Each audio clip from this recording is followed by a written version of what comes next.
কাল রাতে বাবা এক থোকা ডাঁটা এনে দিয়ে বলল কালকে ডাঁটা চচ্চড়ি করবি।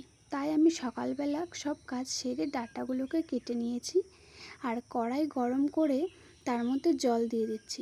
জল ভালো মতো গরম হয়ে যাওয়ার পরে ডাঁটাগুলোকে এর মধ্যে সেদ্ধ করে নেব। ডাঁটা সেদ্ধ করতে করতে এদিকে আমার সর্ষে আর লঙ্কাটা একসঙ্গে আমি বেটে নিয়েছি। আর এই বাটতে বাটতে আমার ওদিকে ডাঁটাগুলো খুব ভালো মতো সেদ্ধ হয়ে গেছে। দেখে তো তোমরা বুঝতেই পারছো ডাঁটার কালারটাও কিন্তু পাল্টে গেছে। এখন আমি কড়াইও গরমে চাপিয়ে দিয়েছি। আমি কিন্তু উনুনে রান্না করছি।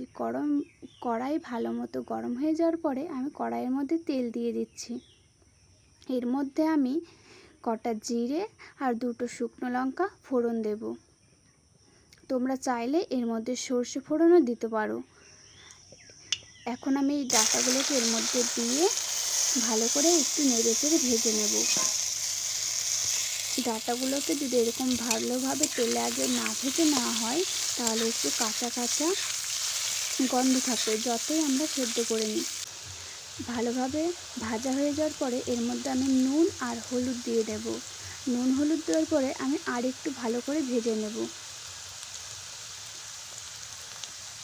তোমরা কে কে এইভাবে রান্না খেয়েছো তোমরা কিন্তু কমেন্টে অবশ্যই জানিও।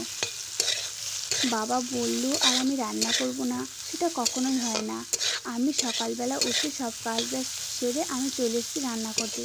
তো দেখো আমার কিন্তু ভালো মতো ডাঁটাগুলো ভাজা হয়ে গেছে। এর মধ্যে আমি এখন দিয়ে দেব সেই সর্ষে আর লঙ্কা বাটাটা। আমি দুটো একসঙ্গে বেটে নিয়েছিলাম আর এখানে আমি কাঁচা লঙ্কা বেটেছিলাম। তো এটা দেওয়ার পরে আমি আর কোনো জল অ্যাড করবো না, একটু ভালোভাবে নেড়ে চেড়ে নেব। তোমরা চাইলে একটু বেশি শুকনো শুকনো করেও নামাতে পারো আর একটু কাদা কাদা করে নামাতে পারো। আমি হালকা একটু কাদা কাদা করেই নামিয়েছি, কারণ এই সর্ষেটা দিয়ে ভাত মেখে খেতে যে কি দারুণ হয় সেটা তোমরা না খেলে বুঝতে পারবে না।